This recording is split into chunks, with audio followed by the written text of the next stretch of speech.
নমস্কার বন্ধুরা, শিউলি রান্নাঘরে আপনাদের সকলকে স্বাগত। আমি শিউলি আজ আবার একটি নতুন রেসিপি নিয়ে আপনাদের কাছে চলে এলাম। আজ আমি দারুণ একটা পিঠে নিয়ে এসেছি, ভাপা পিঠে। চলুন দেখে নিন কীভাবে পিঠেটা বানায়। প্রথমে পিঠে বানানোর জন্য আমি জল ফুটিয়ে নেব।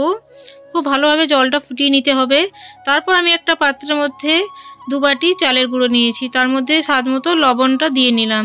এই চালের গুঁড়োটা আমি সেদ্ধ চালের গুঁড়ো ব্যবহার করেছি, বাড়িতে থাকা সেদ্ধ চাল আমি মেশিন দিয়ে গুঁড়ো করিয়ে নিয়েছি। এবার একটু একটু জল দিয়ে প্রথমে, যেহেতু গরম আছে, আমি চামচ দিয়ে এভাবে নাড়িয়ে নেব, কিংবা যে কোনো কিছু সাহায্যে এভাবে প্রথমে মাখিয়ে নেবেন।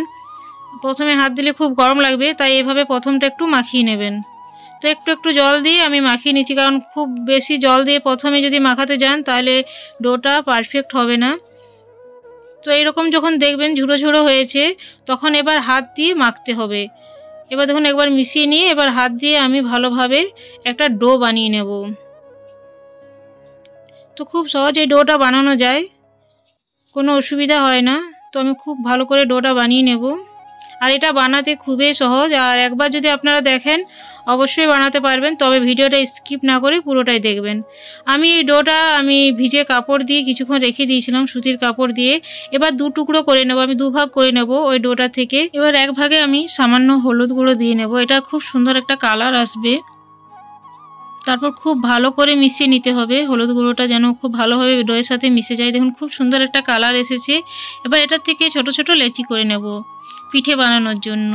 তো লেচি করতে হবে, আমি হলুদ ডোটা থেকে কয়েকটা লেচি করব, আর সাদা ডোটা থেকেও বা নর্মাল যে ডোটা বানিয়েছিলাম সেটার থেকেও আমি কয়েকটা লেচি করে নেব। তো একবারে পুরো পিঠে বানাবো না, আমি প্রথমে কয়েকটা বানিয়ে দেখিয়ে দিচ্ছি। তো বানানো খুবই সহজ। এবার আমি চাকি বেলনার মধ্যে আমি একটু করে ঘি লাগিয়ে নেব। তো কিভাবে বানাচ্ছি অবশ্যই দেখুন। এবার আমি ওই লেচিটা একবার হাত দিয়ে মাখিয়ে এভাবে ভালো মতো ঘি লাগিয়ে নেব, আর ছোট একটা লুচি যেভাবে হয় সেরকম একটু মোটা করে করতে হবে, ওই লেচিটার থেকে এরকমভাবে করে নেব। এবার আমি এখানে পুর ব্যবহার করছি, এখানে হচ্ছে মাখা সন্দেশ দিয়ে আমি আজকে এই পিঠেটা বানাবো। আপনারা চাচি বা ক্ষীর ওটা দিয়েও বানিয়ে নিতে পারেন। আমি 2 রকমভাবে বানাবো। আমি মাখা সন্দেশ আর নারকেলের যে পুর থাকে গুড় দিয়ে, সেটাও আমি বানিয়ে রেখেছিলাম আগের থেকে, নারকেল পুর দিয়ে বানাবো। তো এটা আমি মাখা সন্দেশ দিয়ে বানাচ্ছি। তো ভালোভাবে মুড়ে নিতে হবে, আর 2 সাইডটাও খুব ভালো মতো মুড়ে নিতে হবে। তারপর হাতের সাইডে এরকমভাবে যদি করে নেন, একটু চেপে চেপে করলে দেখবেন খুব সুন্দর হয়ে যাবে।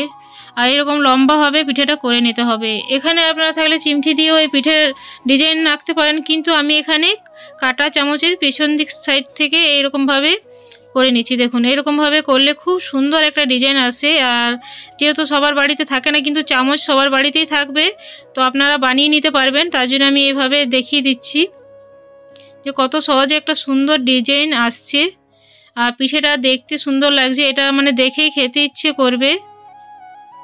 তো আমি সাদা ডোটার থেকেও আমি একটা বানিয়ে নিচ্ছি, লেচিটা থেকেও। তো সাইডগুলো একটু ফাটা ফাটা হলেও কোনো অসুবিধা নেই। আর যদি ফাটা ফাটা না করতে চান তাহলে আরেকবার ভালোভাবে মাখিয়ে নিলে আর এরকম ফাটবে না সাইড থেকে। তো আমি এটাও দেখুন বানিয়ে নিচ্ছি। এটা আমি নারকেল পুর দিলাম। পুর দেওয়ার পর ভালোভাবে মুখটা বন্ধ করতে হবে, নয়তো পুর বেরিয়ে যেতে পারে। তার জন্য প্রথমে মুড়ে 2 সাইডে এরকমভাবে মুড়ে নেবেন, আর এইভাবে হাত দিয়ে চেপে চেপে একটু গোল করে নিলে ভালোভাবে মোড়া হয়ে যাবে। এবার এই পিঠেতেও আমি ওই রকম ডিজাইন করে নেব। দেখে মনে হবে যে এটা বানাতে হয়তো খুবই কঠিন, কিন্তু না, একদম সহজভাবে এই পিঠেটা তৈরি হয়ে যায়। দেখুন খুব সুন্দর, ডিজাইনটা এত সুন্দর দেখতে লাগে। তো এটা এরকমভাবে বানানো হয়ে গেল। আমি একইভাবে সব পিঠেগুলো বানিয়ে নেব। তো আমি আরেকটা লেচি থেকে এরকম বানিয়ে নিয়েছি, দেখুন এটাও আমি ডিজাইনটা করা দেখিয়ে দিচ্ছি। বন্ধুরা, আমার এই পিঠের ভিডিওটা যদি আপনাদের একটুও ভালো লাগে তো প্লিজ লাইক, শেয়ার, কমেন্ট করে সাবস্ক্রাইব করে আমার পাশে থাকবেন। পাশে দিয়ে যে বেলটা আছে প্রেস করে অল করে দেবেন, তাহলে নিত্য নতুন ভিডিও বা রেসিপি সবার আগে আপনাদের কাছে পৌঁছে যাবে। বেশি ভালো লাগলে প্রিয়জনদের মধ্যে শেয়ার করতে ভুলবেন না, তারাও এই সহজভাবে পিঠেটা বানিয়ে খেতে পারবে। পুরনো বন্ধুদেরকে অনেক অনেক ধন্যবাদ আমার পাশে থাকার জন্য। নতুন বন্ধুরা ভিডিওটা একটু ভালো লাগলে চ্যানেলটিকে সাবস্ক্রাইব করে পাশে থাকার অনুরোধ রইল।